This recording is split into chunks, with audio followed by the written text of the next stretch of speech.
Pagi itu saya duduk di teras rumah, memandangi langit yang mulai berubah warna. Hari-hari sebelumnya saya sering kali merasa cemas akan hal-hal yang tidak saya ketahui. Berusaha mengendalikan setiap aspek hidup saya yang tak terduga. Di suatu titik saya merasa ada yang salah dengan cara saya menghadapi hidup. Seperti ada beban yang terus menghimpit, semakin berat seiring waktu. Saat itulah saya mulai mempelajari filsafat Stoik, dan perlahan, satu demi satu, pelajaran hidup dari Stoik mulai meresap dalam keseharian saya, membawa perubahan besar yang tak pernah saya bayangkan sebelumnya. Jika video ini bermanfaat, berikan like dan super thanks di bawah judul video ini. Sudah siap? Mari kita mulai.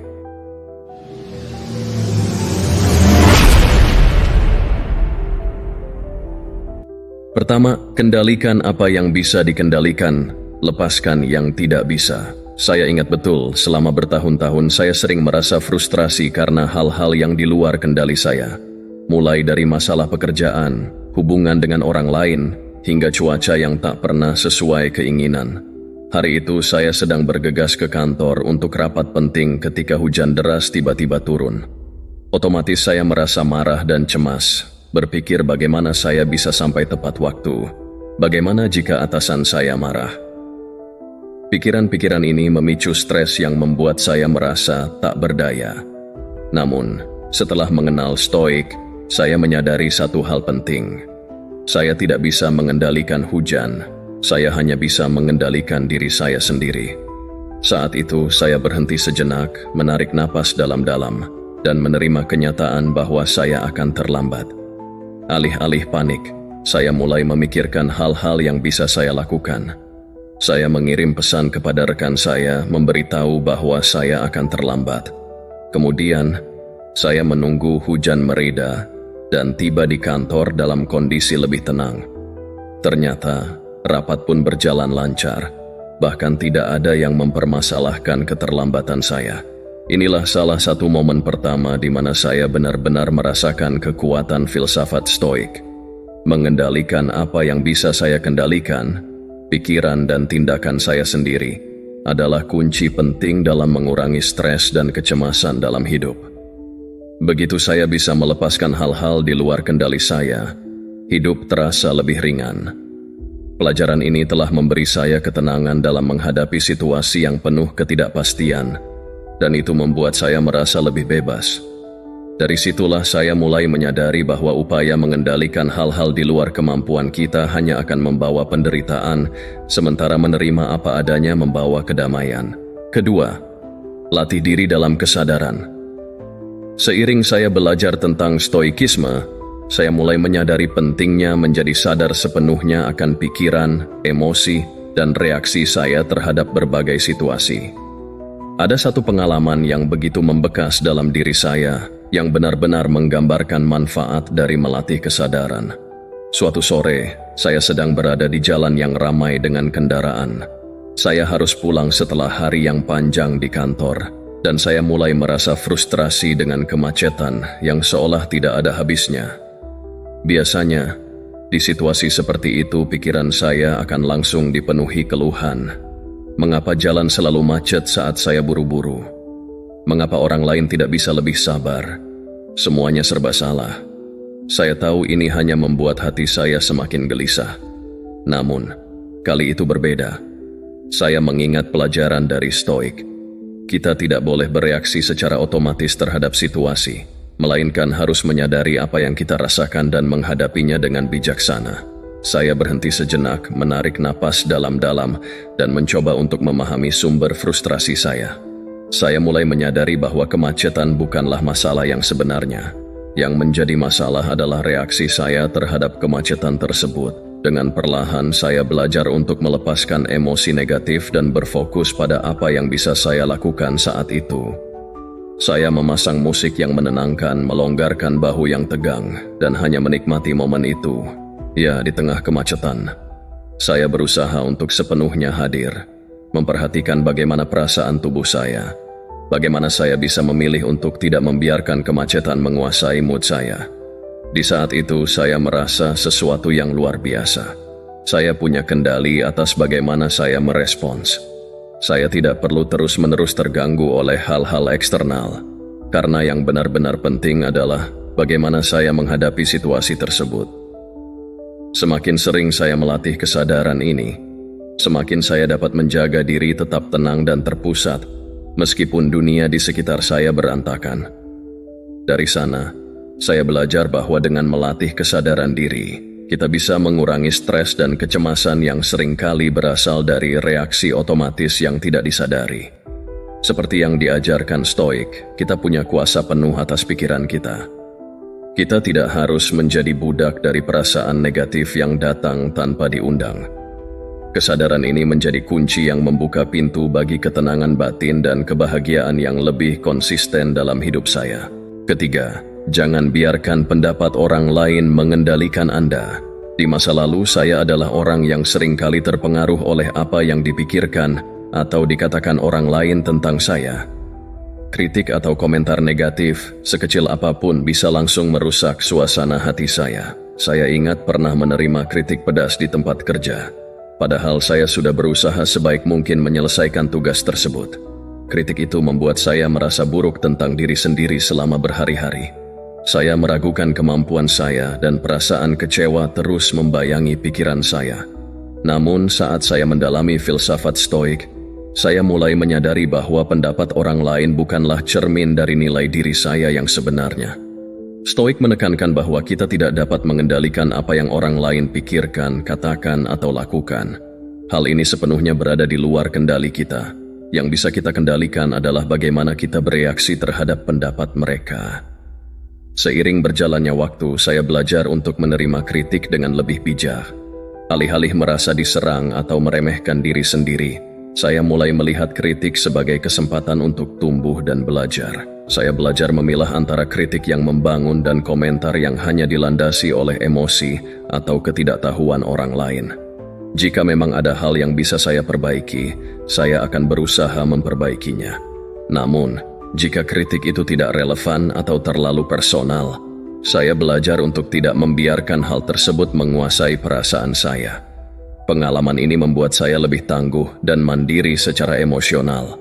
Saya tidak lagi terlalu bergantung pada validasi dari orang lain untuk merasa baik tentang diri saya sendiri. Dengan tidak membiarkan pendapat orang lain mengendalikan saya merasa lebih bebas dan percaya diri. Stoik mengajarkan bahwa nilai diri kita tidak ditentukan oleh orang lain, melainkan oleh tindakan dan prinsip-prinsip kita sendiri. Keempat, memento mori, ingatlah bahwa kita akan mati. Satu konsep dalam filsafat Stoik yang pada awalnya terasa sangat menakutkan bagi saya adalah memento mori, yang berarti, ingatlah bahwa kamu akan mati. Pada awalnya saya merasa gagasan ini terlalu suram dan tidak nyaman. Namun, seiring waktu saya mulai memahami makna yang lebih dalam di baliknya dan bagaimana hal ini dapat memberi dampak positif dalam hidup saya. Suatu ketika, saya kehilangan seorang teman dekat secara tiba-tiba karena kecelakaan. Saat itu saya benar-benar terguncang. Kehilangan itu membuat saya merenungkan betapa rapuhnya hidup dan bagaimana kita seringkali hidup seolah-olah kita punya waktu yang tidak terbatas. Saya menyadari bahwa saya telah menunda banyak hal penting dalam hidup saya. Perasaan, impian, bahkan sekadar meluangkan waktu dengan orang yang saya cintai. Saya selalu berpikir bahwa nanti masih ada waktu. Tapi kehilangan tersebut membuat saya sadar bahwa nanti tidak selalu datang. Setelah mempelajari lebih lanjut tentang memento mori, saya mulai menyadari bahwa gagasan tentang kematian sebenarnya bukan untuk ditakuti, melainkan untuk mengingatkan kita tentang urgensi dalam menjalani hidup dengan baik. Stoik mengajarkan bahwa mengingat kematian seharusnya membuat kita lebih menghargai kehidupan saat ini. Setiap hari adalah kesempatan yang berharga. Kelima, amor fati. Cintai takdir Anda. Ada satu kalimat dari Stoik yang benar-benar mengubah cara saya melihat hidup. Amor fati, yang berarti mencintai takdir. Gagasan ini mengajarkan kita untuk menerima apapun yang terjadi dalam hidup dengan penuh keikhlasan, bahkan mencintai segala hal yang terjadi, baik atau buruk, karena semuanya merupakan bagian dari takdir kita. Saya pernah mengalami momen yang sangat sulit ketika rencana besar dalam hidup saya gagal total. Saat itu, saya merasa putus asa dan marah pada dunia. Semua upaya yang saya lakukan selama bertahun-tahun tampaknya sia-sia. Saya terus-menerus bertanya pada diri sendiri, mengapa ini terjadi pada saya? Rasa frustrasi dan kekecewaan menguasai pikiran saya. Namun setelah mempelajari Amor Fati, saya mulai memahami bahwa ada cara lain untuk melihat kegagalan dan kesulitan. Stoik mengajarkan bahwa segala sesuatu yang terjadi dalam hidup, baik itu kegagalan, kehilangan, atau kesulitan, adalah bagian dari perjalanan kita. Kita tidak hanya harus menerima kenyataan tersebut, tetapi juga mencintainya, karena semua pengalaman, termasuk yang buruk, membantu membentuk diri kita yang lebih kuat dan bijaksana. Dengan mempraktikkan Amor Fati, saya belajar untuk melihat kegagalan sebagai pelajaran, bukan sebagai akhir dari segalanya. Alih-alih terus-menerus meratapi hal-hal yang tidak berjalan sesuai rencana, saya mulai menerima bahwa inilah jalan hidup saya dan mungkin ada sesuatu yang lebih baik yang menanti di balik kegagalan tersebut. Pelajaran ini membuat saya lebih tangguh dan lebih optimis dalam menghadapi tantangan hidup. Saya mulai melihat setiap rintangan sebagai peluang untuk belajar dan tumbuh. Sejak saat itu, ketika saya menghadapi situasi sulit, saya tidak lagi melawannya dengan perasaan marah atau frustrasi. Sebaliknya, saya mencoba untuk menerima dan mencintai apapun yang terjadi. Hidup menjadi lebih ringan karena saya tidak lagi berjuang melawan kenyataan, melainkan menyambutnya dengan hati terbuka.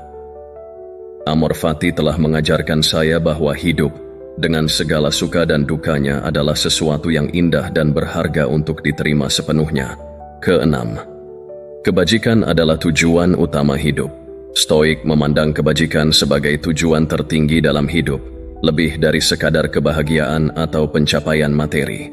Bagi mereka, hidup yang baik adalah hidup yang dijalani dengan kebajikan.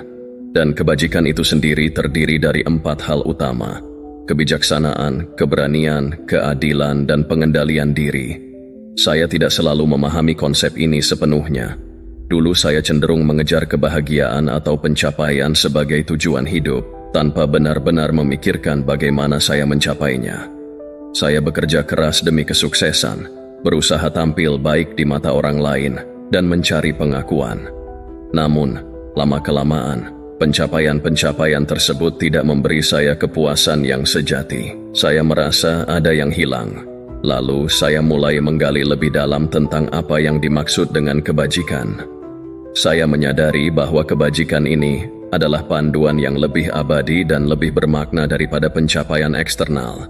Stoik mengajarkan bahwa kebajikan adalah kualitas-kualitas yang membantu kita hidup secara konsisten dengan alasan dan moralitas, tidak tergantung pada hasil atau penilaian orang lain. Ini adalah cara hidup yang benar dan baik, meski terkadang tidak mudah. Saya mulai menilai kembali tindakan saya. Ketika saya bekerja, apakah saya melakukannya dengan kebijaksanaan dan integritas? Ketika saya berinteraksi dengan orang lain, apakah saya berlaku adil dan dengan pengendalian diri? Ketika saya menghadapi tantangan, apakah saya menunjukkan keberanian untuk tetap bertindak dengan benar meskipun itu sulit? Dengan memfokuskan diri pada kebajikan, saya merasa hidup saya menjadi lebih bermakna dan memuaskan. Pencapaian-pencapaian yang saya raih menjadi lebih berarti karena saya tahu bahwa saya mencapainya dengan cara yang benar. Ini mengubah cara saya melihat hidup.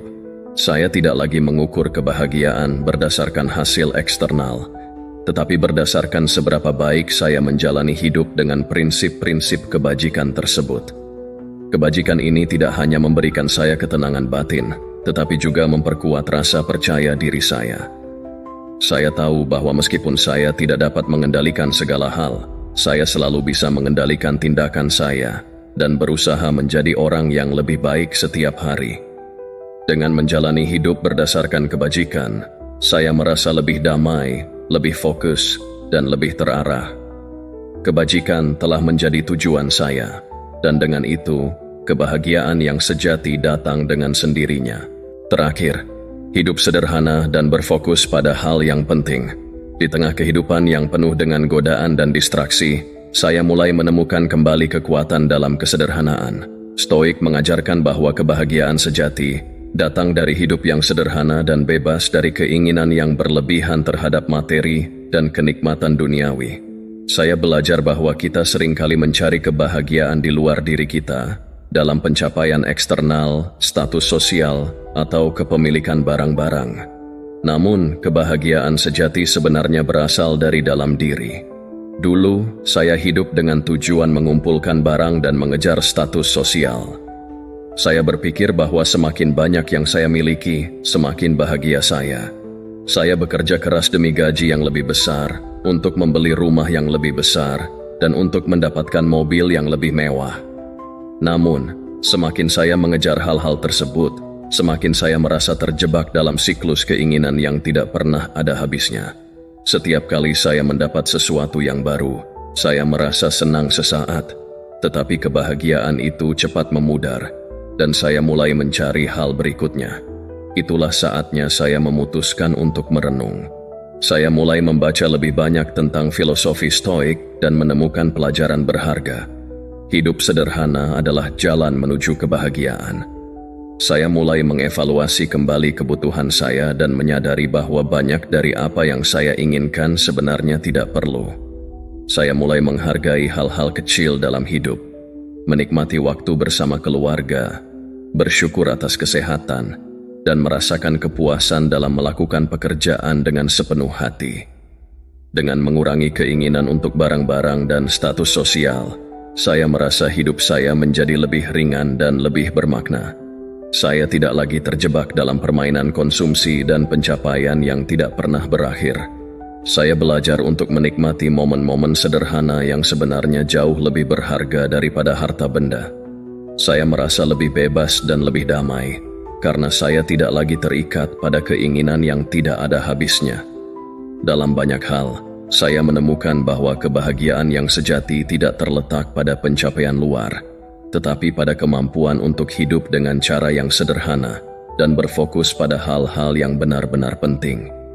Stoik mengajarkan kita untuk mencari kedamaian dalam diri kita, bukan dari dunia luar.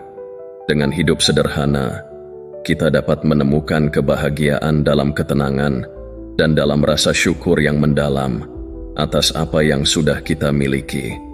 Itulah 7 pelajaran hidup yang saya ambil dari filsafat Stoik. Setiap pelajaran ini, meskipun sederhana, membawa perubahan besar dalam cara saya menjalani hidup. Dengan memahami dan menerapkan prinsip-prinsip Stoik ini, saya merasa lebih tenang, lebih bijaksana, dan lebih damai dalam menghadapi segala tantangan yang datang. Filosofi ini telah membantu saya menjalani hidup yang lebih bermakna dan lebih penuh dengan kebahagiaan sejati.